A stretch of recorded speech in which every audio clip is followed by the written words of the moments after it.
Hello, ladies and gentlemen. Welcome to the show. We are early this week, late from last week, whatever you want to call it. Doesn't matter. We are here. It is the Positively Awesome Wrestling Show, and I am with my better half from the show, as always. Tidey, how have you been doing on this short week? I don't know, man. It's been quite the ride after Sami Zayn. I don't think I've mentally recovered.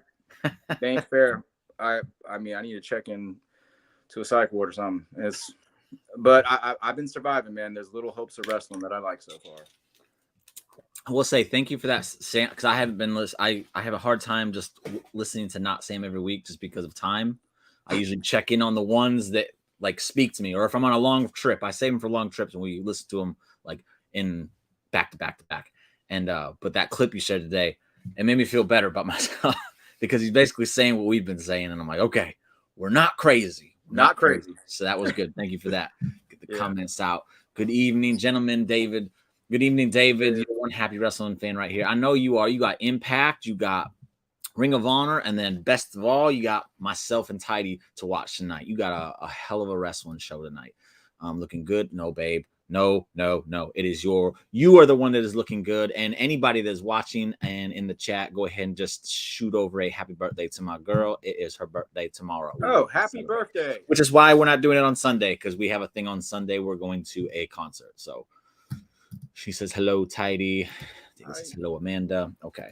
So the main part of tonight's show is going to be us talking about this Bray Wyatt stuff, because when he came back, full on board. I just want to put this out. Like, I love Bray. I'm looking at my Bray setup right in front of me. I got the Alexa Bliss Lily right here. I got the Fiend. I got the Swamp Bray right here. I got the John Cena from the WrestleMania match. I got the NWO Cena. I got the Firefly Funhouse Bray right there. I love Bray. But after Friday, I was like, WTF, man. He lost me. So you said, though, you think you got it. So we're going to switch roles here, because usually I'm the one that's trying to persuade you and make you think and all that other stuff. But we're going to switch it up, because you're going to try and educate me this time. And I'm looking forward to it, because I don't want to abandon my guy, Bray. Love him. I've loved him since the first time I saw him. I was so happy when he came back. I was heartbroken when he got released. I even wrote a piece about it. I was so heartbroken. But now I'm like, man, that segment on SmackDown was not it. I have a complete breakdown of it, though. We can go over it piece by piece if you need that. But after that, we're going to try and do a quick rundown of the AEW Revolution card for this Sunday. Tidey's going to give what he can of it. I'll give my pieces on it. And then I also want to talk about one thing that happened on Dynamite as well. So we're going to touch on that. We got Cameron. Thank you for joining us again, Cameron. I remember you from, I think, past Sunday. I think you were here, so you returned. I appreciate that. Very, very cool, man. Very, very cool. He sent us a link to tonight's Ring of Honor show. I'll probably check that out sometime tomorrow for sure. Let's see what the Ring of Honor one's all about. She says, thank you for letting me have them this Thursday. Or this Sunday, she means. Going to watch Dropkick Murphys. What is happening here? So I'm going to be gone Sunday. So we're getting the show out of the way now. I want to make sure we continue the shows. I don't want to just keep skipping weeks. I want to make sure we get them out. So we moved it to Thursday this week.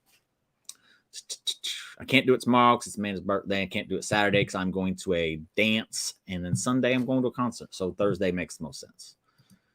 Bray Wyatt versus Goldberg in a retirement match. Whoever wins, they both retire.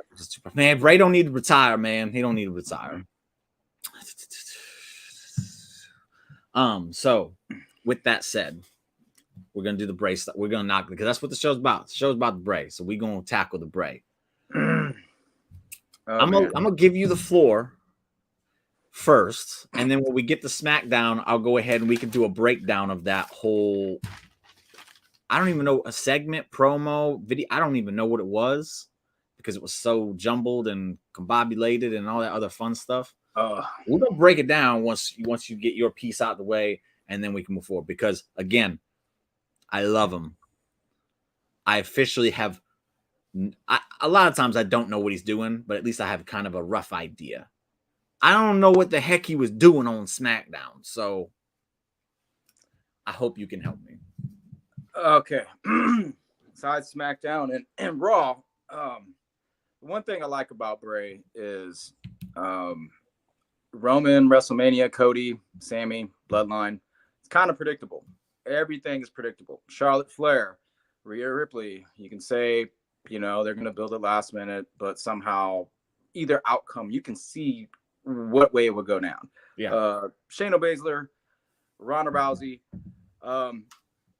They're going to end up fighting each other eventually. I mean, that's just going to happen. John Cena's coming. What's he going to do? Challenge Austin Theory. This is what it's like, not a surprise. Okay. Yeah. So this is my thing. At least Bray is very unpredictable. I agree. It was all over the place on Friday. But my thing is, I never really got a grip on what the hell he was doing in the first place, to be honest. He comes out as a dragon or something at Royal Rumble, Mountain Dew pitch match, and LA Knight's nowhere to be found, right? He's like, I don't want to talk about Bray. I'm on other things. Yeah. I'm like, all right, I get LA Knight doing that, but what the hell's Bray doing? He's going to call out Bobby and Brock. That's some crazy shit. Crazy especially man. when Bobby and Brock got something going on. But, welcome to the Brayverse. That's what Bray does, man. My thing with the segment is, even hearing his entrance theme, his music, it's almost very religious in a touch, because die for me, brother, only in me, lie for me, brother, no, not what you heard, all other stuff. I mean, kind of reminds me of a little bit of Christianity in a way. Only in me thing. What's that? What was that? It reminds you of what? Just Christianity in general. Okay. The whole idea of only in me, remain in me, but his verses are kind of twisted. It almost sounds like the antithesis of it all. When I watch what the hell he was talking about, there's a dragon rising, everything's going wrong. There's a beast with 10 horns and 10 crowns and 7 heads. 7 horns, 10 crowns. Yeah, and speaking blasphemy, and this is the problem with Bray. My thing about Monday was, I'm grasping for straws here, man. When Bobby says, when Bobby literally said, I don't play little kid games. I'm the Almighty. Keep my name out your mouth. It just makes me think, oh, well, that's blasphemy. He's talking blasphemy. It's so far for me to make a stretch with it. Like, it doesn't line up that great. So I'm hoping you got something with some other parts. I'm sure as you go over segment by segment. But the thing is, hey, thank you for joining us. Sorry to butt in. Evolution of Pro Wrestling. Thank you for joining, bud. Appreciate it. My only defense of Bray is that he was schizophrenic. He's not schizophrenic. He's got multiple personalities. Well, here comes somebody else. He's not a multiple personality thing. Who's he going to fight? He's going to fight LA Knight. A damn dragon appears at Royal Rumble. He's got this weird face paint on. And then Uncle Howdy's doing elbow drops from the top. This last week, he had at the end, he's like, if I tell you a secret, he's in now a black mask with like dreads or something. And now he's, asking who opened the front door. And the beast has come out or something. Is he referring to Royal Rumble? Hell, that's all we can conclude is when he came out looking weird. And then you hear a girl screaming in the background. Leave me alone, get away from me or whatever. Like, could that be Alexa Bliss? That's the only woman I can know that he can refer to, but altogether, was it quirky? Was it funny? Was it weird? Did he still have character in it? Did he have personality in it? Oh, he checked those boxes off, and that's good.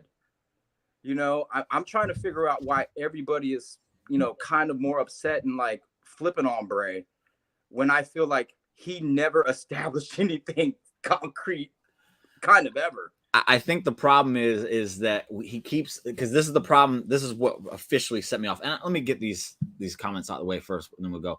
David, very, very smart comment. Rambling rabbit mess is what it is. I'll give it to you. That's a very good comment. I like the creativity, and I agree. I kind of agree. Your eyes motor machine guns wrestling. No, I don't watch it. Sorry. I had to pick a day. Sorry. He says Tidey is reverse selling the Mania card. No. Am I? What am I doing? No, we ain't reverse selling that. Bray is so bad he made Omos look like a great idea to Brock. Brock looks at dollar signs and he might be, I don't know. I'm not going to try and wrap my head around Brock's mindset just because, I don't know. But he's new to the channel. Thank you for, and I appreciate it. Join the conversation. This is basically what it is, an open forum. We just chat with everybody in here. Courtney says she's agreeing with you, and he clicked off the incoherent mess box too. Bray, not but so the problem that I saw that kind of made me officially go WTF is that you brought it up, like he hasn't given us like what's going on yet. But when did he return? November, October, Extreme Rules. So whenever Extreme Rules was, that might have been September. Honestly, I'm trying to remember. I can't remember. Anyways, October. I'm a person that was all like, just let's give it a time. Let's see what goes. I was there, but it seems like every time we get very close to see where this thing's going, it's like, nope, just throw this away. And we're going to go this way. And then we get this close again. And then he goes, throw that away. We're going to go this way. And it's like, what's going on? I'm all for long-term storytelling as long as there's a road that I can follow to get there. I've officially, my map's been taken from me. My GPS isn't working. I'm lost. I'm officially lost. And that's why I'm like, kind of like, come on, Bray. Come on, man. You got to give us something at this point. You kind of have to. I'm with the people who have been, because I feel like some people were saying it a few months ago, and I was like, give it a little bit more time. He hasn't even wrestled yet, but now it's like, okay, he's wrestled. We're going into Mania. He has his next opponent. What's the deal? What is it? I don't know. And I think the part that really bothers me the most is we all are in agreement that Uncle Howdy is like, in his head, the evil that's in his head. It's the one that's trying to take over. Yeah.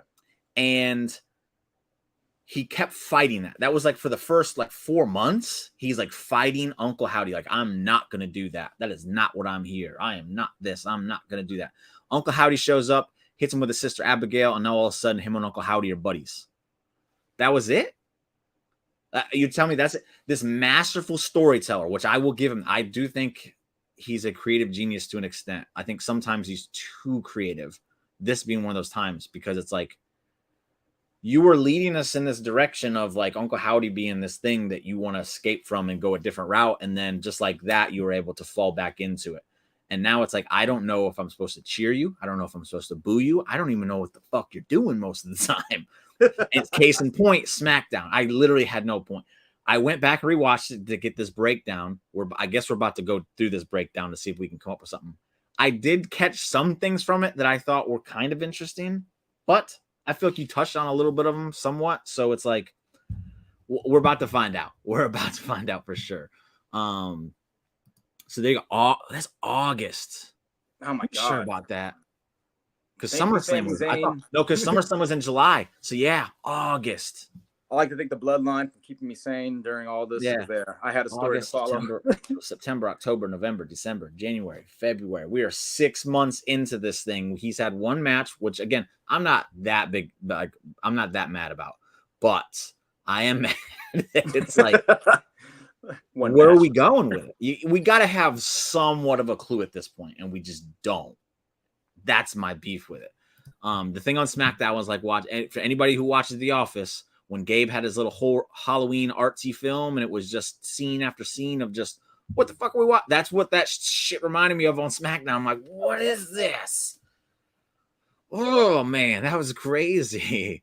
That's the other thing, he can't put on a decent payoff match, whatever story he tries to sell. I'm trying to think. I don't think I minded the Miz payoff. It was the Miz, and he didn't do much with it afterwards. I don't think that's on Bray. I didn't mind that. But yeah, I can't think of many that have good payoffs. But I also want to give Bray the benefit of the doubt because we felt like Vince was holding him back before. Vince isn't holding him back anymore. So you got to show us that Vince wasn't the problem. And so far, he hasn't shown me that Vince wasn't the problem. That's fair. Yeah. Nick couldn't even break that down. Like I was literally like, I was excited when I saw the Funhouse. And then within probably 20 seconds, I was like, come on, what the fuck are we watching here? Like, why are we watching this? Oh, okay. He's so it's October, not okay. That makes more sense. I was like, August. Holy shit. Yeah. The Bloodline one was long, and it was like, yeah, that makes sense. It was real fun. This one hasn't been fun the entire time. So I'm like, that's crazy. Okay. I forgot they do the dates a little different than we do. And why is Miz hosting it now? Because Miz is the Hollywood star. LA Knight is just LA Knight. LA Knight. He stole that from DMD. Not probably, but I'm going to say it anyway. But anyway, so here we are. We're going to go ahead and start. They should just have a match. I think that would be a great match, honestly. I think they're made for each other, honestly. Hey, good job, babe. So SmackDown, this stuff, right here. All right. So I got it broken down into 9 sections here. First section, we probably won't get too much out of it, but we don't call him Paul. It's Paul Levesque. Don't do that to him. Don't do that to him. It doesn't matter if he's LA. He's not like a Hollywood star, and the whole premise of WrestleMania is that it's a Hollywood show. So that's Miz, and nobody wants to really see him on the card. Him hosting is perfect for Miz. It's what he does best. So the first part, we open up the Firefly Funhouse, and it's all like it's the Funhouse. It's how we remember it. And then all of a sudden, you hear the "Lie for Me" from the line from the song, and then it goes red tint, a la The Fiend, Hell in a Cell, Seth Rollins nonsense, and then heavy rock music starts playing. I couldn't come up with anything as to what that transition was. So if you have anything, let me know now. If not, we're just going to move on to the second part. Like I felt like there wasn't much there. Oh, all I really noticed is that the door was closed in the beginning. The door. That's right. And then the door opens later. Yeah, the door's open, which we'll get to a little bit more on that in a minute. But so yeah, that was it. And it was like, okay, they're going from. I know music plays a lot in trailers. Like if it sets the tone. So if you're trying to set the tone of something like hectic, you'd use the rock music that they were using. That's the only thing I could come up with. Probably nothing, though. Probably nothing. The second part, we go over to a table with 2 hands, which I am almost 100% certain are lady hands. Either that or they belong to a very, very well-kept feminine hands of a man. I'm pretty certain they were women, though. And they're holding 2 Undertaker figures. And it looked like the Undertaker figures were from the first edition of Raw. So it was that era of Undertaker, and they were fighting each other, which I thought was weird. But also, Undertaker and Undertaker have had a match together, and Uncle Howdy versus Bray was apparently announced at one point or rumored at one point to happen in WrestleMania. So there's a connection there, but if he's facing Bobby, I don't know how that works. So I don't know. But then he also says, rest in peace, the Undertaker's thing. Do you have any idea as to how Undertaker falls into any of this? Since in the next scene he's kind of in the fourth person, breaks the fourth wall or whatever. He's just watching himself in character, right? All I can think of is that the Undertaker whispering in his ear, and he kind of commented about it, like, "Hey, that was between me and him." But 2 Undertaker dolls doesn't really match up, if I'm thinking that. But like I said, the only thing I can think of. Hey, guess what, everybody? I know you're all like, "Hey, what did he speak to you?" And like, "Hey, you're the next Undertaker. What the hell did he say?" It's the only connection I can get from what I've been given. But why would he mention that? I don't know. To mess with us. There is the feud from back in the day where Undertaker battled another version of the Undertaker, and then the winner. I think they ended at SummerSlam, and like the winner of that match would be the true Undertaker, and the other one had to leave or something. I don't know. It was kind of at a time where I wasn't paying too much attention. I was a kid, can't blame me, but I want to think that has something to do with it. I just think that has to do something with it, just because of the fact that, again, the Bray Wyatt Uncle Howdy story was he was battling himself. Undertaker was battling himself, and the imagery was Undertaker battling himself. Even with all of that, though, I still have no idea how this plays into Bobby Lashley and Bray Wyatt. Bobby Lashley and Bray Wyatt. I do find it interesting, though, that Brock Lesnar apparently turned down the chance to wrestle Bray at WrestleMania. And the first two things of this, if I was to say who they were aimed at, more Bobby or more under Brock, I would say that those first two parts seemed like they were more geared up towards a Brock Lesnar opponent because of the just chaotic metal. And then the Undertaker, and then at WrestleMania, Undertaker, Brock Lesnar, he ended the streak, something. I know with Bray, you really have to kind of grasp at some stuff just to try and figure them out. I don't know. I'm just speaking things that are coming to my head, but I don't know. I'm still confused as shit. And the battling himself, that's the only thing I come up with. That's all I can come up with. But still, we have no idea where we're going, correct? Well, I mean, the Brock thing makes a little bit of sense because, like, the beast is rising out of the sea. It's like a thing from Revelations, and he talks about the beast a lot, and that's what we know as Brock Lesnar. And if it's going in Revelations, there's like a beast, there's a Jezebel, or the Great Harlot. There's basically the Antichrist, and then basically when the door opens up in the end, that's when the devil is able to come out. Who opened the door is what he's trying to say. But how does that relate to him? I don't know. I don't know. He's had too many characters. Okay. So first two parts, we still don't know what we're doing. On to part 3. It shows Bray, this piece right here that I put up to begin with. You got Bray watching Bray do a promo in which he's challenging Brock or Bobby in a very serious tone, but the Bray that is watching that Bray is laughing as if it's all some kind of joke. I don't know. Floor is yours. Can you explain anything from that would make any kind of sense? Well, not exactly sense. I mean, he's breaking the fourth wall on purpose of like admitting to us that he has different characters. This is the only thing I can take from it. Like, hey, this is me looking at the Bray who snapped and now is telling people to run versus the Bray that was battling Howdy versus the Bray that became like this dragon mask character at Royal Rumble versus the Bray. It reminded me more of the Bray. I think he had the hat on at a time backwards. It was at the press conference when he was just talking at the press conference. It reminded me more of that Bray. And he's like, man, can you believe this? I'm calling out Bobby and Brock. Like, this is nuts. Look at my ass. I'm like, look how dead serious I am. You should run. I think that's him. Like, why would you just reveal like 5 characters for me to think about? But that's what he did. You know what? That's actually a good one. I'll take it. I still don't know what like the reason or purpose or road it's leading towards is, but what you just said makes sense. Like, Bray is a person who's just all over the place.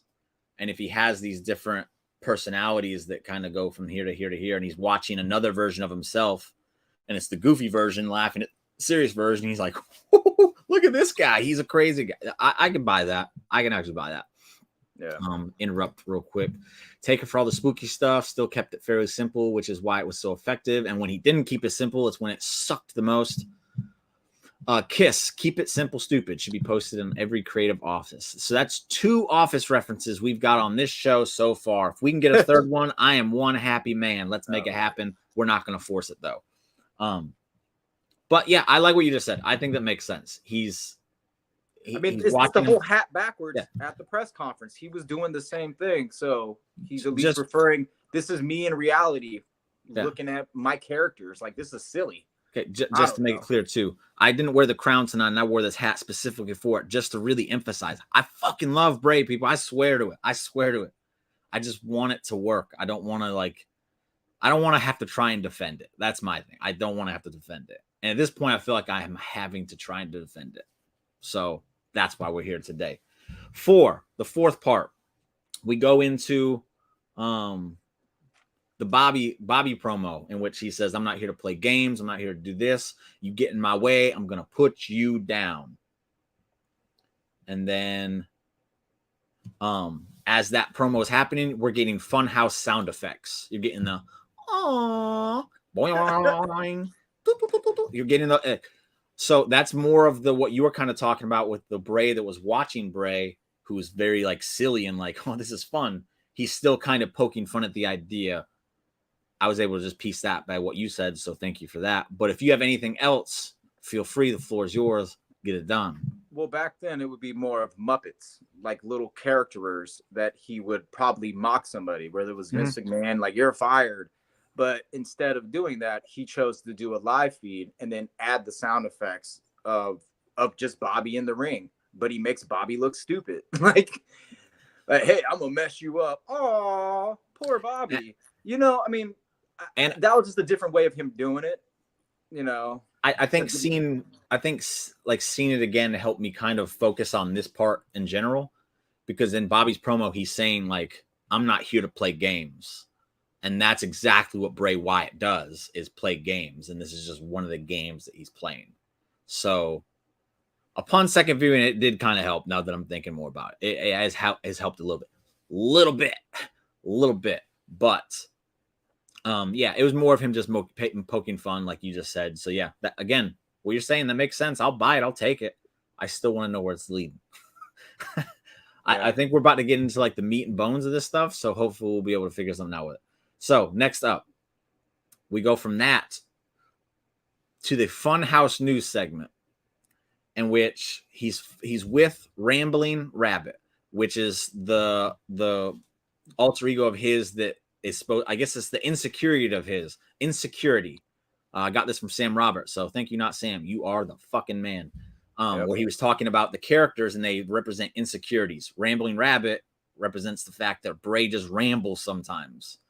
And here he was in the news just kind of rambling about stuff that's nonsense. But with Bray, it's never nonsense. There's something in there all the time, in which he brought up the dragon who had 7 horns and 10 crowns. It's bad. And then finished it with, who opened the door? Which is what you referenced a little bit earlier and what we were talking about in the first act of this whole thing. Who opened the door? And since it was red light, hard music and everything, if we're really working with multiple personalities and different versions of Bray, I thought it was at Royal Rumble. I have no reason to think like the Fiend. Do you think the Fiend is at any point a play in this? I think it'll be a reference to him to almost like Bobby Lashley laugh at and be like, oh, that's old me. Who cares? You know, because I haven't seen him bring the Fiend back, or that he's going to. I don't think so. Okay. What did you take from the dragon with 7 horns and 10 crowns? And then obviously, who just fell? Becky. Obviously, he asked who opened the door because there was somebody that opened the door.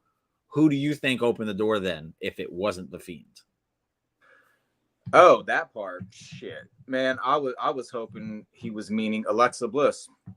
That's a possibility. Like, because the girl hands. That's a thing. The girl screaming, as you said. That's a thing. So because by then the door's open. Because beginning, door's closed. And then we go to a new segment. He's like, man, who opened the door? Can you keep a secret? Well, why would you? Are you speaking to Alexa Bliss to keep a secret? But he just said when it started, like, oh, this is bad. Like, you know, shit is bad right now. Is how he started. There's a dragon rising out of the sea with, 10 horns, whatever.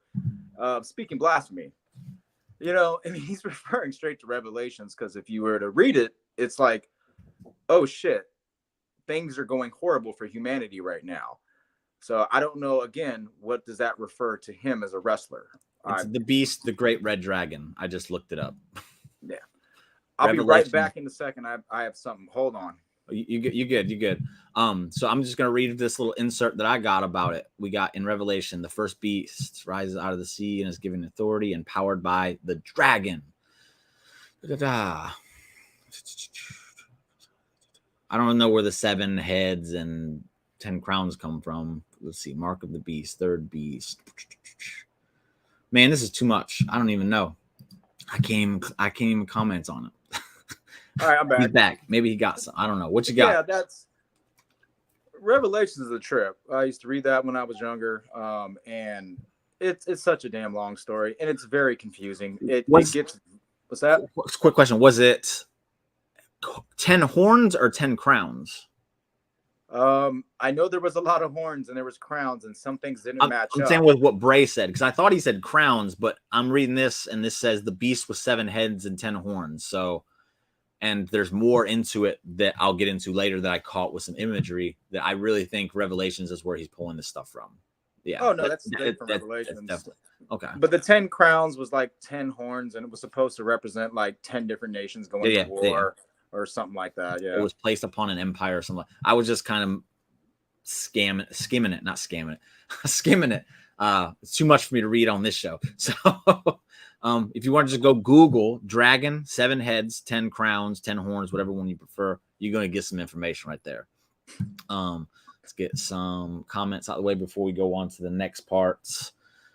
Ricky Gervais office was better one, by the way. I can't comment because I haven't watched it. I haven't had the time or really desire to. I'm not going to say it's not better, but I will say I find it very hard to believe.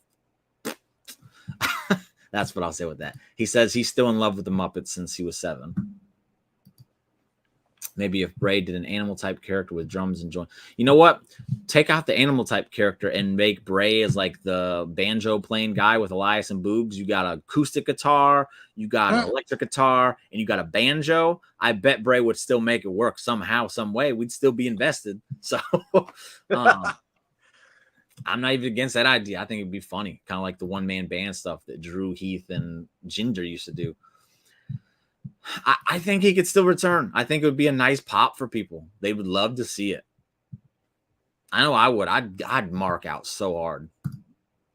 I just put that one up here. I like the shirt. Thank you, sir. I got this one for Christmas. I got them both for Christmas actually. But yeah, Bray's the man. I've messed with Bray since day one. I thought he was just the genius. I've seen it a long time ago. I need to rewatch that one, the Red Dragon. Anyway, so on to the next part. It is the game show. No, it's not. It's Uncle Howdy doing the weather. And it's in the Kentucky, Tennessee, Ohio, Indiana region. This is how far into these notes I went with this part. Because I was like, there has to be something in here. There was nothing. There was nothing in the imagery in the back that I noticed. I spent a good 3 minutes just hardcore scanning. Found nothing. But he's the one that, he was the one that says, I am all of us, which represents personalities, I'm assuming. But that's all I got from that. Did you get anything from part of it? Yeah, but the only way I can get something from that was is referring to almost all of it. Whatever, I'm going to say all of us again. But yeah, I think all of us is more of also kind of a biblical thing of a theme of, God is in one, in all. He is all of us. All the same, but that goes back to the whole thing about him doing Revelations is he's the blasphemer. He's the one that thinks he's a cult leader first, right? God's people following him. And then the thing about Revelations is that he's a false god and he knows he's a false god. And he's the one, the door opens up, beast gets slayed eventually, blah, blah. It's the only thing I could take from it. Like, why are they claiming deity if he's saying, I am all of us? It's because he knows he's not exactly a deity, but he has a God complex. All I can get. So with that, we're just going to move on. I think you're thinking, I don't know. God, I hate that he is this cryptic with shit so much. Again, I think that's another part why people get so irritated with it is because it's just a bunch of cryptic stuff and not a bunch of story. I think that's... yeah, that makes sense, man. I want story. But I got Bobby coming, but man, I better not take 4 weeks until I understand what's going on with him and Bobby. Cryptic is fun when it's sprinkled, not when it's just everything heavy. Yeah. Yeah. Then we go to the Can You Keep a Secret game show, in which he just basically says, can you keep your secret? Can you keep your secret? Well, can you? I don't know what this means. I didn't get anything from it. It was Amanda's favorite part. She thought it was hilarious, but I couldn't get anything from it. Did you get anything from this part at all? Well, all I know is just that the audience is going crazy, and it's kind of like him referring to, he comes back, audience is going crazy. Audience is going crazy. We're all on our toes and on our feet. And that's just us, almost like in the 50s. Yeah, we love this guy's a star. And then what does he do? The same shit he always does. Can you keep a secret? Because he's not telling us what the fucking secret. What the fuck are you doing, Bray? I think he's almost referring to that. Like, hey, I was a star. I'm great. But here I am back with secrets. Again, all I can gather. I thought I found something, but it's not. It's a movie that it's called Can You Keep a Secret? So this is the kind of stuff you have to do with Bray, though. You have to like really think outside the box on some nonsense. And the movie's just about somebody that tells their secrets to a stranger on a plane. And she thought it was a stranger, and then she finds out what now. So I don't think that's anything. That's all I got. Yeah, I don't know. I have no idea what this one had. Like, there was no imagery that said like something special. There was no lines. It was just like, can you keep, yeah, we know you're holding a secret, Bray. You've been holding it for fucking like 6 months now. Tell us what it is. Or at least give us a hint that's good enough for us to figure it out. Like, come on, bro. Come on, bro. Yeah. I'm not going to sit there and try. Like I said, I wasn't going to read all that, and I won't when I'm done either. No time for it. There's a lot of it, and I'm not doing it. So then we go back to the fun house, and the doors open when we go back to the fun house, and we're getting all sorts of imagery showing through the door. Yeah, he is really good at keeping secrets from us, for sure. So I'm gonna run down all the things I caught with the imagery. Okay. I was pausing and like that's that. I missed some, but I think a lot of it was repeating. But in this order, you got a pile of bones, a stack of eyeballs, the matrix lettering that does like I don't know what it's called, but you know what I'm talking about. A microscopic view of what looked like some liquids bubbling, a warthog walking into the fire. It looked like a vertebrae, like a very large vertebrae. It could be of the beast now that we've gotten down that kind of rabbit hole there. You got someone looking, it's like an eyeball shot, like half their face, and they have like a crazy contact in, and they're just looking through the door. There was something I didn't catch. I just couldn't figure out what the heck it was. A pile of old broken TVs, like the box ones, the old like 80s style. A pentagram, which shows up multiple times, more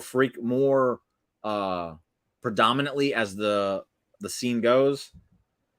A scrambled figure who is like holding his arms out like this, which again, the silhouette kind of looked like the Fiend to me, but sometimes the mind sees what it wants. So there was a bunch of skulls, and then Uncle Howdy, and then it repeats those images, and then we get pictures. They're like old photographs of like just people, just random people.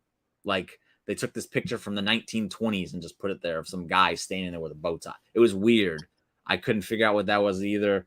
And that's what the whole thing was. So what I just said, whatever you might have seen or found out on your own there, do you have anything you got from this that made sense? Oh man. The only thing that I took, I didn't even pause for all the pictures, man. It just reminded me of like Event Horizon, like that one movie where they end up going to hell when they transport, the doors open, and the only thing I could think of was Alexa Bliss. Is it Alexa that opened the door? Because now you see all this shit into hell or whatever the hell it is, whatever Bray thinks he is. And what's she basically saying? Get away from me. She's shooing Bray away, kind of like what she was doing when Bray and Howdy were trying to get at her. She was basically shooing them away the whole time. Like, hey, I don't need you. I don't need you. Get away from me. And I think that's all I can take from that. I can't take the images. I don't know what that shit is. It was not fun. And when I was done and I was like, I literally got nothing out of that. I was like, this is bullshit, man. But again, the pentagram is the mark of the beast. We've talked about a lot about the beast. I think it's supposed to resemble the beast. David has a nice thing here. The greatest enemy is not the enemy that is made of flesh and blood. It is the greatest enemy is composed out of fear, which is what is a mind game. And we all know Bray likes to play mind games. So that's a great quote that you got there. Is it from the Red Dragon movie? Because I feel like I've heard the quote before. I've heard that quote just recently somewhere. Okay, so that's it goes with it, but I still don't know where we're going. Like, so and then the last part of the whole thing, it has Wyatt, the Wyatt we saw at Royal Rumble that comes out. He has the black mask, and if he's just sitting there, and he goes, "If I told you a story, could you keep a secret?" So we'll go back to the whole keep a secret thing. So I feel like, if anything, with all this nonsense we just went through, is there a story that Bray has to tell about why he has chosen Bobby and Brock? Because he didn't just choose Bobby. He chose Bobby or Brock. There has to be a reason why it wasn't narrowed down to one of them. It was like, I want one of y'all. I want the stronger of y'all too. So there has to be a story as to why. I would assume that was what this is in reference to. I don't know, though. I still don't know. Did anything from that part get you? No, man. All I'm thinking about is what he told Bobby on Monday, which wasn't much, but we're going to get to the Monday one. Man. Immediately after this, we're going to get the Monday one because I do think I came up with something from that. But, all right. So, okay, that makes sense. That's why it was so fresh in my head. Malachi Black last night. That took 46 seconds. Yeah, but there's other problems with that one. I won't get to that. We're not going to act like that one is all peaches and cream. So yeah, I'm officially closing the book on. Nobody can persuade me differently. Maybe Sam. Maybe he can break it down for me. I don't know. Get on it, not Sam. I know you watching. Doors closed. Nothing about that thing was worth my time. It was a horrible little video thing because nothing. I don't know. That's my final take on it. I tried to give it a chance. All I can take from it all is he has a God complex. He used to be like a cult leader. You got the fans screaming, and he says, "Can you keep a secret?" They're like, old 50s crowd cheering for him. I think he literally is referring to his cult leader, and now he's onto a God complex is the best I can get out of all of it. And then all the stuff about a beast and all that stuff. Yeah, maybe it refers to Brock Lesnar, but at the same time, he's going after the almighty Bobby Lashley. That's what it just keeps seeming like to me is that this was made for Brock because he was told that they're going to pitch it to Brock and maybe he got excited and he went with something. Because it really seems like this stuff was geared towards Brock, and then he found out like, oh, it's not. So now it's like there, and maybe that's why he was laughing. I don't know. I don't know. Could be. That would make at least a tad more sense. Yeah, but I feel like they wouldn't have aired it though, if because I'm sure he's very vocal about his stuff. That was why he kind of had problems before, is he was always vocal. So if he's vocal and he says no, this is geared towards that, I think they might have just pulled the plug on it. So I don't know. I don't know, man. It's so weird. It does make some sense. So, I mean, let's just say there's a time where it almost doesn't happen, and it is Brock versus, or a three-way. I don't want a three-way, but say it is Brock versus Bray later on. We have to get one three-way at WrestleMania. It has to be one. Sheamus, Gunther, Drew. That's your three-way. But so that's that. We're gonna move on to the Raw one because I was able to kind of pull something out of this one. Okay. One of the things about Bray Wyatt in the past, at least with the Fiend character, and if we're getting the Fiend out of it, which was what my prediction was, like I said, the silhouette, the red, the rock, and all that other stuff, and I am all of us. He's still the Fiend. He's still cult leader Bray. That's kind of, if I'm going to pull anything from it, that's what I'm pulling from it.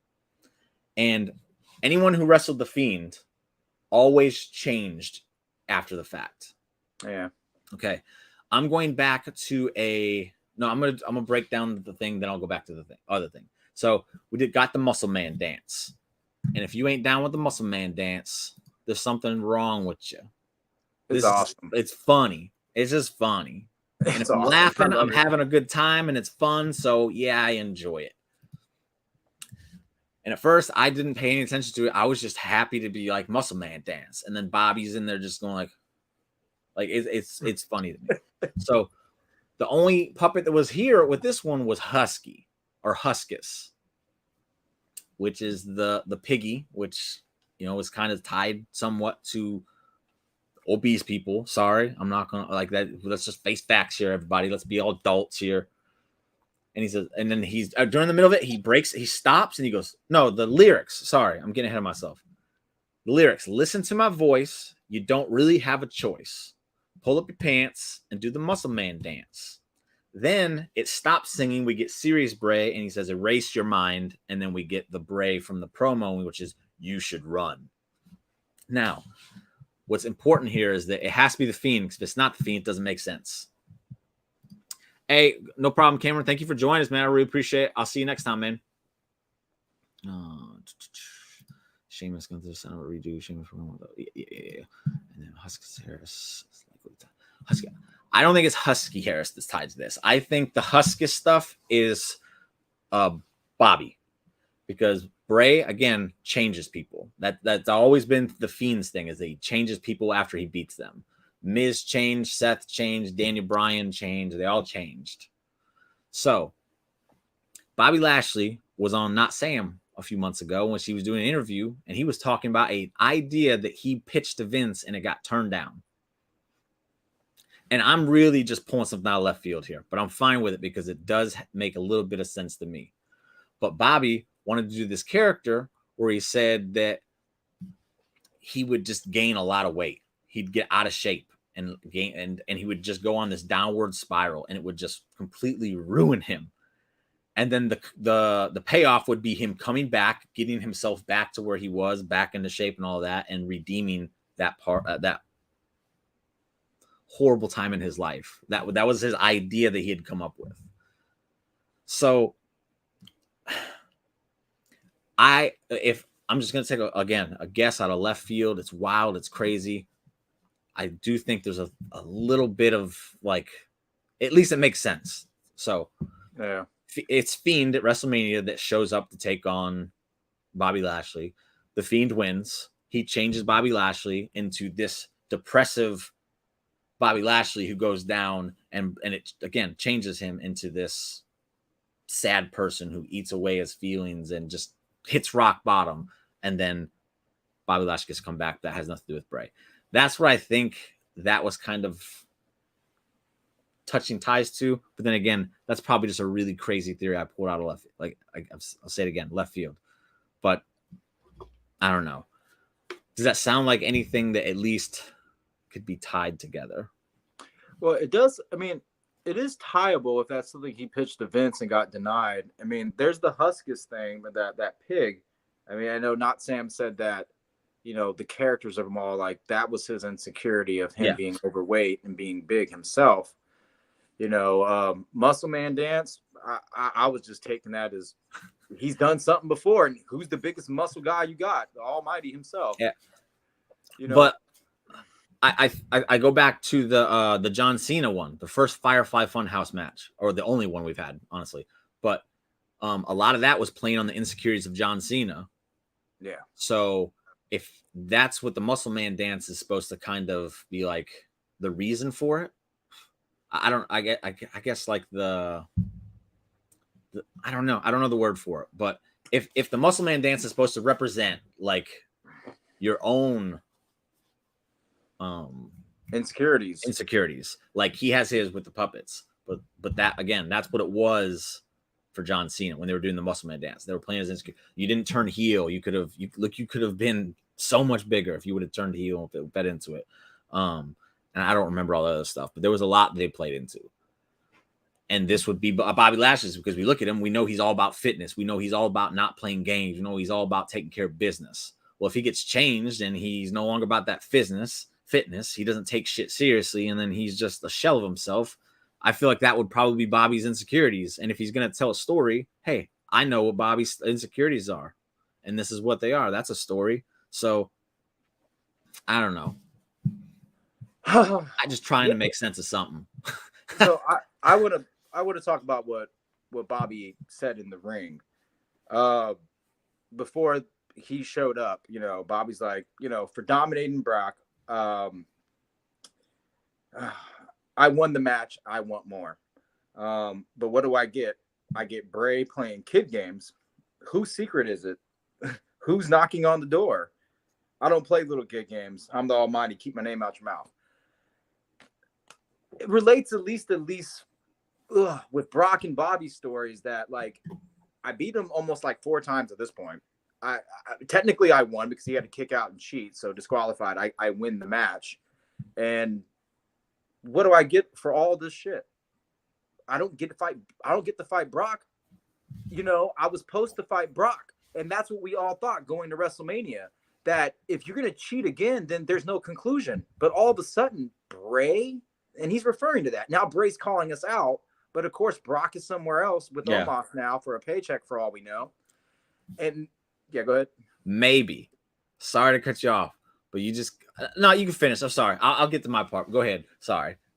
No, I'm kind of losing train of thought, but it was supposed to be Brock versus Bobby. Now that he's getting robbed of that, he feels like he's getting robbed again. Now he's getting Bray, and Bray's still making fun of him. Like, hey, only thing cool about you, man, is that you have muscles. The truth is, you're probably insecure. It's got Huskus the pig up there. It's like your whole life you worked out just so you can feel good or whatever the hell you are. I don't know, man. I think about character in general and having heavy tons of personality. The biggest thing about Bobby is not that he's a jock or something. It's just that he's huge and not to be messed with. But that does not impress Bray. So he's pointing at his insecurity. Hey, you're the muscle man. Cool. Big deal. Okay. So I'm gonna again pull another crazy theory out that I feel like is very possible. But before that, I would vote no on. Hey, I'm not saying at all that I'm for it. I'm just trying to make sense out of something and using pieces and playing with the fucking clues that Bray might or might not be leaving. But as you were talking, this kind of just hit me. Brock cheated to get out of the match because he just was done with it. I'm done with it. I don't want nothing else to do with it. Bobby still wants the match. Yeah. Who's been trying to recruit Bobby Lashley for the past few weeks? MVP. And then what if this whole thing, again, because when I first heard Brock Omos, I was like, there's no fucking way they're really doing this at WrestleMania. I just couldn't believe it. And then they're like, oh, no, it is happening.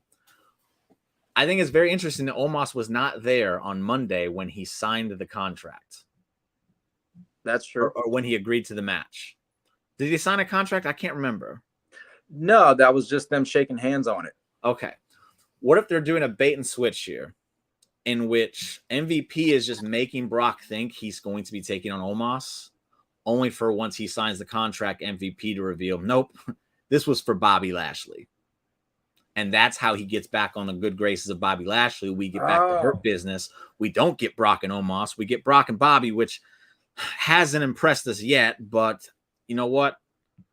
It'll make more sense than just getting Brock and Omos to me. So it'll make sense for a Bobby fan. I mean, as much as I just say these things that he's insecure and muscle, I freaking love Bobby Lashley. I know his character, he needs a definitive win, a real match, a real something. So it's got to piss him off because he called him Bobby Who a couple years ago, and got disrespected on television as if he's a nobody. It was great, though. Beating him over and over, has gotten close to beating him, and Brock just finds a way to not take that pin. That's why he said on Twitter, take this L like a coward. What do you call him?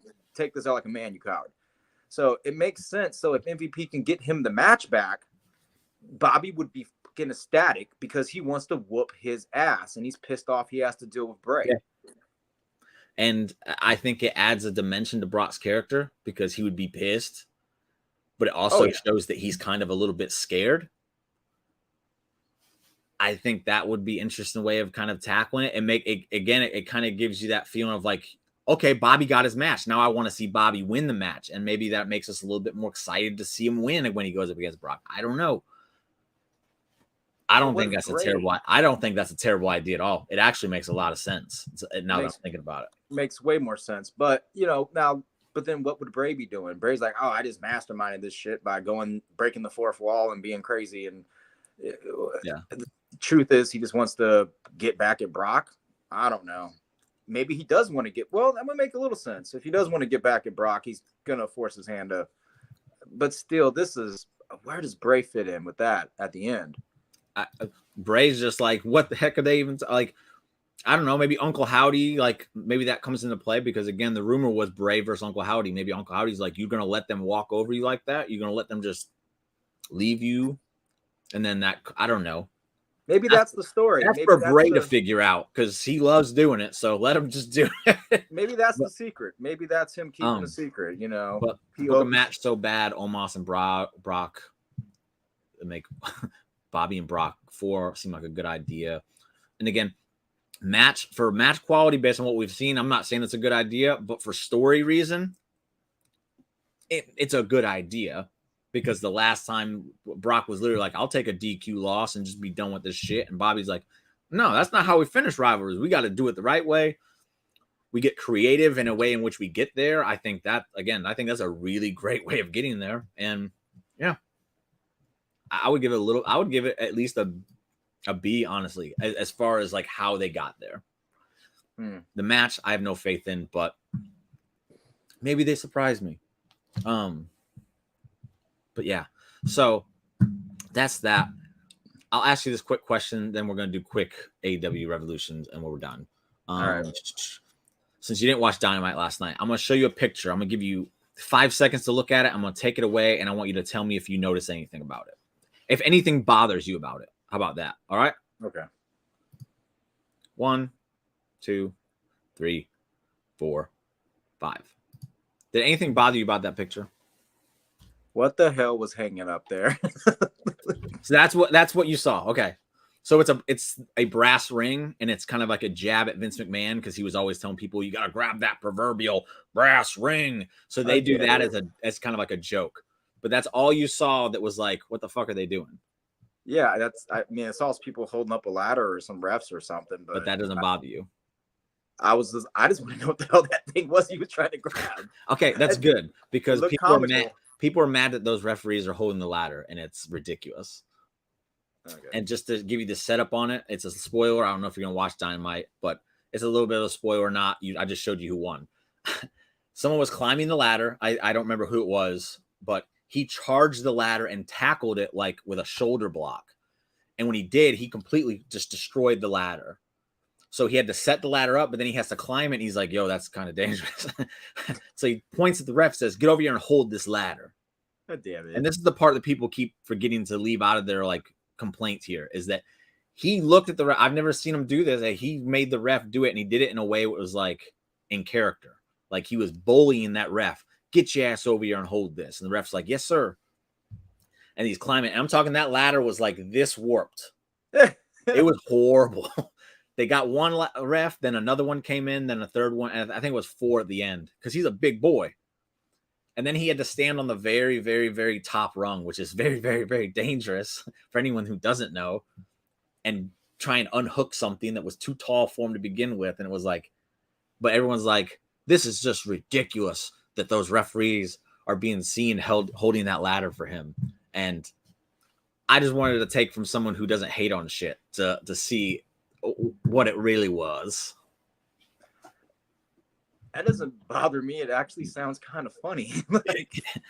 Like I said, the fact that he bullied the ref, I think changes everything. I wouldn't say I agree with them, but I wouldn't be like, I guess, defending it as hard as I kind of have been, because it's like, yo, no, it kind of made sense because he was like telling, like, get your ass over here and hold this ladder. So, right here, refs have been holding ladders for years, so it's not a big deal. And that's probably why you didn't really gravitate towards it, because you've probably seen it in subconsciously for years. And then does he really call it the Cinnabomb? Dude, please tell me that's true. Please tell me that's true. Cinnabomb? It's the Blue Thunder Bomb. So they had a ladder in the middle of the ring, and then they had a ladder wedged in and then the rope, and they were standing on that one. And he did a Blue Thunder Bomb off of that to somebody down to the mat. It was nuts. Wow. The ladder match was tons of fun. It reminded me of like a TLC match. It was just fun. Sammy Guevara did a little swanton spot to kind of commemorate it, and it was great. You call that. I know that Takeshita is obsessed with Cinnabon. So the fact he was gonna call the Blue Thunder Bomb a Cinnabomb, bro, I would have lost. I would have popped. That sounds cool. He would have moved into my top 5 favorite wrestlers today for sure. Yeah, if he said that. Call the Cinnabomb. That'd be nuts, dude. Then I go get a dessert after. But yeah, that match was so fun. It was so fun. But now we're gonna go over the card again. I know you haven't watched enough AEW to really know everybody, but if you do know them and you want to chime in on it, go ahead and do it. We'll do these quick. We're not gonna spend much time on them. I just wanted to get them out there since it's this weekend. We got Ricky Starks versus Chris Jericho. I know Chris Jericho. I know a little bit about Ricky Starks. And all I know is I really love Chris Jericho. So you're gonna pick Chris? The way it seems like Ricky Starks was built, Ricky Starks probably gonna win. But okay. I'll go Chris anyway. But he seems like an antagonizing jerk to Ricky, is what I know of it. So why not have Ricky win? Didn't he go through a gauntlet? Well, see, Ricky won the first match. Then he was supposed to go through a gauntlet. He didn't make it through the gauntlet. Then he's like, you know what? I'm done with it. I don't even care anymore. And they're like, no, you're going to wrestle me. And they're like, this is what I wanted the whole time. So what sense does that even make? No, shit sounds hilarious. Yeah. So, you're going to wrestle me now. But also the inner circle isn't allowed at ringside. So it's literally going to be 1-on-1, which leads me to believe Chris Jericho is going to win. So, all right. I want Ricky to win. Obviously, he's holding the AEW World Championship behind me. I want to see it happen one day in my life, but I just don't see him beating Chris Jericho. I think Chris is going to steal another one. Bastard. Okay, the trios titles are up for they're being defended. The Elite, Kenny and the Young Bucks, taking on the House of Black, which is Malachi Black or yeah, I know. Yeah. Oh, okay. Yeah. Buddy Murphy, who is Buddy Matthews now. Oh, yeah. Okay. And then the other guy is Brody King. I assume you don't know him. He hasn't really been on since you started. He's a very big monster of a man, though. I love him. He's great. So, yeah. They started attacking him like 2 weeks ago, I think, from behind, like teasing it with the black lights coming on. Boom, boom, boom, boom. But, yeah. Trios titles, the Elite versus that. Do you have an opinion? Do you have a pick here? You could probably still get it right, man. I promise you. No, I'm still gonna go for Malachi Black and Buddy Murphy because I used to love Buddy Murphy back in the day, and I always love Alistair. So Malachi, dude's got great charisma. I'd love to see him win, but I don't know enough about the Elite to watch them over and over again to say like it would be right for them to. I can't say would it be right for them to hold it as a fan of them for some reason, or would I favor these guys more? That part I don't know, but I'm just gonna go Malachi Black anyway. Okay, so David says real quick, Starks has to go over. I agree that Starks has to go over here, but I also thought that Max had to go over at the end of their feud, and it didn't happen there either. Chris will look like shit for the entire feud if he gets to have that final win. Like that's what it seems like. So that's why I pick Chris winning. I'm all for Ricky winning though, baby, because again, world champion. Give me that world championship, Ricky Starks. And then he has House of Black going over here because he thinks the Elite will have a program coming up that won't require the titles, which is funny because I think the program that they have is going to be, I guess they wouldn't need the titles. So I want to see House of Black go over here because, like I love Malachi. I love Buddy. In the ring, at least, I like Buddy. I would love to see the feud continue, honestly, because I want to see Buddy Murphy and Kenny Omega. That's a match of the year candidate. That'd be awesome. It's a match of the year candidate, 100%. And Brody King, I want to see Brody King in there with Kenny Omega because Brody King is a very good big man. Like he looks like Malachi Black, but just puffed, like two of them. Like if Malachi Black ate Malachi Black, that's what Brody King looks like. But the dude is legit. He's awesome. If you can find it, Darby Allin versus him, that's a great example of what the dude can do. I love him. I just have a hard time believing the Elite's going to lose, so I'm not. The Elite's going to win. Next up, the Women's Championship match. Jamie Hayter versus Saraya versus Ruby Soho. Ruby Riott, you know her as, and Saraya is Paige. I thought you know, but just in case you didn't. A three-way in which you have the XWE girls, going against the AEW originals, and then Ruby Soho, who's stuck in the middle. She's like, oh, I'm an XWB girl, but I love it here in AEW. So she's like the middle person here for the story that I told you was going to start when you start watching. So here's like the bread and butter of it all. On Dynamite, Ruby came out. She knocked both girls down, so she stood tall going into the series. But do you have a fighter in this to pick? I like Ruby, but I did hear somebody say like it would be funny if Paige wins because everybody hates her. So, or she gets enough hate that will piss everybody else off, and that'll be great. Get some real heat going. But I want to see more of Paige's character. The things that I saw didn't seem too great. But I haven't got to see anything on Ruby yet. I was hoping Ruby would develop into this awesome thing. So I'd go Ruby just from old school sake. I love me Ruby, man. Yeah. It's one of my son's favorite too. He has some random ones, and this is one of them. I'm not mad at it though, because Ruby's cool. He says Hater should retain here, and Ruby finally chooses a side, and that side will be with Hater. I think Ruby will choose the good girls, but no, I don't. Go because bad, I think Saraya wins, so I don't see why Ruby would join them. I don't see how that would work. I think Saraya wins. I think Tony is about to piss some people off, just like he did with the Ass Boys in the tag titles, and I think it's a great idea. So I'm taking Saraya here. TNT title, Samoa Joe. I know you know Samoa Joe. Oh yeah. And Wardlow. I don't think you've seen Wardlow. So just he's been compared to Batista. That's kind of his whole thing. So I won't make you pick. Wardlow better win here though. The story is Samoa Joe like beat him because he attacked him before, and then he cut his man bun ponytail off. And then he was gone for a while. He came back. He has a new haircut, and he explained. He goes, I looked up to my dad so much, and I think he passed away. So when he passed away, he decided to grow his hair and his beard out in his memory. And then Samoa Joe cut his fucking hair off, and he's like, "You took that from me. Now I'm gonna kill you." So that I thought that was a great way to kind of like follow up on the cutting someone's hair off angle. But yeah, Wardlow better win here. And I swear, if David disagrees with me, I'm gonna lose my fucking mind.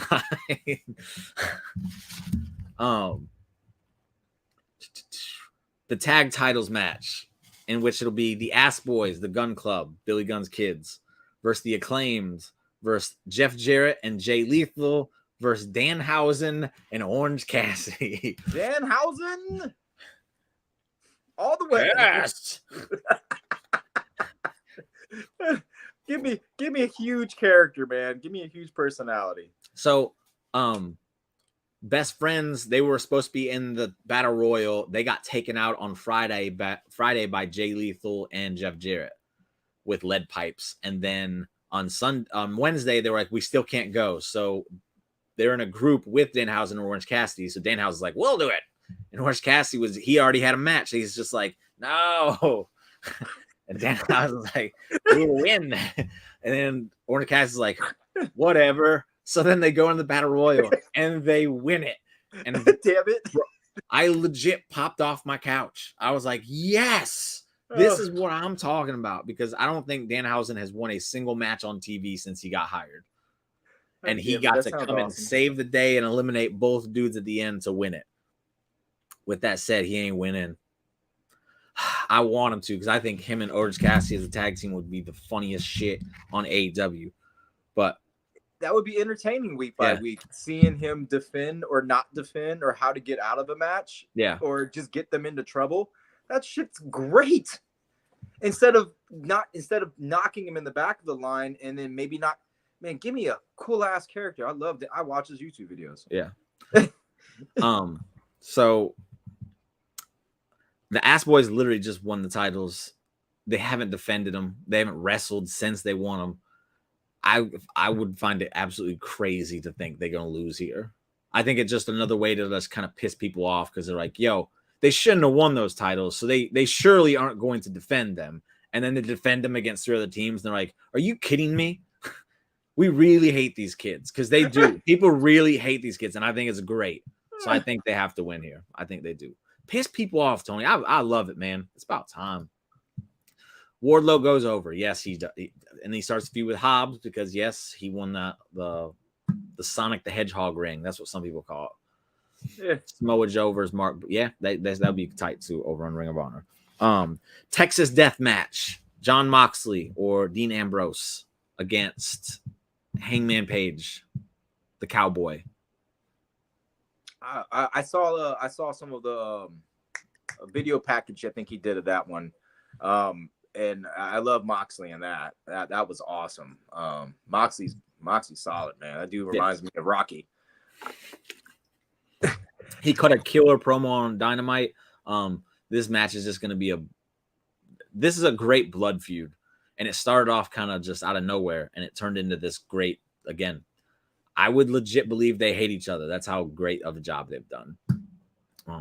And this might be the first big match AEW's ever had where I legit just didn't know who's going to win. Like either side could win it. Yes. I'm trying to think of one and I can't. Maybe Dave can throw something in there. I don't know. But I literally can't think of any big matches in the history of AEW, which is short history, but where I just can't pick because after the promo that I mean the thing about him getting knocked out or whatever, and after the promo he did, I mean like I want Moxley to win, just from the promo that I watched. But that whole thing started though because in their first match, Moxley gave him a concussion, like really. Yes. So he was gone for like a month. So then they played into the next time they fought, Moxley got the concussion. And then the third one, Moxley got lucky. So that's why they're having the fourth one because Hangman's like, you're going to take this off a package. You're not a man. And then Moxley's like, oh, I'm more of a man than you know. And then they're going at it. I think it makes sense for Page to win. Shit. It would make sense for Page to win, but Moxley's their guy. He's their John Cena. So I don't know. I really don't know. I'm just going to I think it would benefit Hangman more. So I'll pick Hangman. But I don't know. I don't know. David here says Hangman. He goes over, sends Mox off for a bit. It's going to be brutality. It's going to be a bloodbath for sure. Moxley is licking his lips at all the blood he's going to lose. But yeah. And then Hangman, I would assume, goes on to take on Max. That would make sense to me. But then the main event, MJF, Bryan Danielson. You know them. Bryan Danielson, another person that cut a phenomenal promo on Dynamite that ended with him saying, I'm going to kick your fucking head in. And the place went crazy. It was awesome. I saw that. Yeah, Dave showed me that. And man, yeah, I would love to see Daniel Bryanson whoop his ass. Well, a good match like Daniel's going to do. Yeah. And I know MJF can hang, so he ain't no punk in the ring. He's actually pretty damn good. So I would rather hear about that because MJF can always be in the title scene, but I would like to see Daniel Bryanson be vicious. You're gonna see it. We've seen it a few times in AEW. Okay, good. The match he had with Jon Moxley, he was vicious. Like that's how the Blackpool Combat Club thing started. Is they fought each other, and then when Bryan Danielson, I think he beat him. Moxley's like, okay, then yeah, I'll fight with you. Or maybe he beat him, but Bryan Danielson bled, and that was like Moxley's thing. Like, oh yeah, you're a war here. I don't know, but Bryan has had some very vicious matches. The Mox one stands out the most to me. It was a good promo. I like it when Max doesn't say anything because it really kind of puts over the person who just cut a promo on him. I think it's only the second time it's happened when CM Punk came and shook his hand and then walked off and kind of like left him. He didn't respond to me. He just said, bye, kid. He left him speechless. And that made that moment be like, oh, that was cool. So to see like MJF get like, oh shit, he said he's going to kick my fucking head in. I'm in trouble. Yeah. His eyes, I saw him quiet and his eyes like he was worried or like, holy shit. Yeah. Who am I fucking with? Yeah. I loved it. Max is so good at that. I wish he wasn't such like a dickhead like all the time. But yeah, I want Danielson to win so bad after that. Because the whole shtick is you got to go through the gauntlet to face Max. He does it all the time. This is I think it's the third or fourth time he's done it, but it wasn't stale because of Danielson's wrestling. Like watching the matches that he was putting on, it was like, I'm okay with this because I get to watch Danielson have these incredible fucking matches. And he wrestled a different style each week. He a fast person, strong person, luchador. Like it was awesome. Smithy Thatcher one week he fought. It was just cool I saw that. Okay. And then to end it with that promo, it's like, you sold me, man. I don't think Danielson wins. I wouldn't be shocked if he did. I wouldn't be. I don't think it happens. I wouldn't be shocked if he did, though. He says Max goes over here, and by the end of the 60, those who doubted MJF at this point. And Max talked about this on the Not Sam interview. He's like, people always forget. They say MJF can't wrestle. I wrestle. They're like, holy shit, MJF's fantastic. And then a few months go by, and they're like, MJF can't wrestle again. And it's like, what's wrong with you? Yeah. I know. Zack Sabre challenged him. I don't think it happens. I just wouldn't be surprised. That's all. So that's the show. So sorry it was in the middle of the week, everybody. I won't do it again, but my lady's birthday, so I got to do something for her. Good. But we'll be back next week. I don't know the topic because this is early, and usually I don't even know the topic until this day going into Sunday. So when I find out, I'll let him know, and then we'll let y'all know, and then y'all can tune in. So I'll be back on Wrestle Buddies channel for the Raw recap on Monday, and then the next Sunday we'll be back Positively Awesome Wrestling. So thanks for joining us tonight, David. Mucho appreciated. Yes, if you like technical wrestling, this is going to be your biatch of a match. It's going to be a good match. But yeah, I'm rambling, so we're going to end it. Thank you for joining me, Tidey. Sorry we couldn't figure this Bray stuff out. I wish we could, but he's just too much of a mind fucker. But yeah, we will see you guys next time. And again, thank you, Dave. Thank you for hanging out with us tonight. I know you got a lot of wrestling to watch, but it's greatly appreciated. We will see y'all later. Bye, Dave. Oh, man, the double button.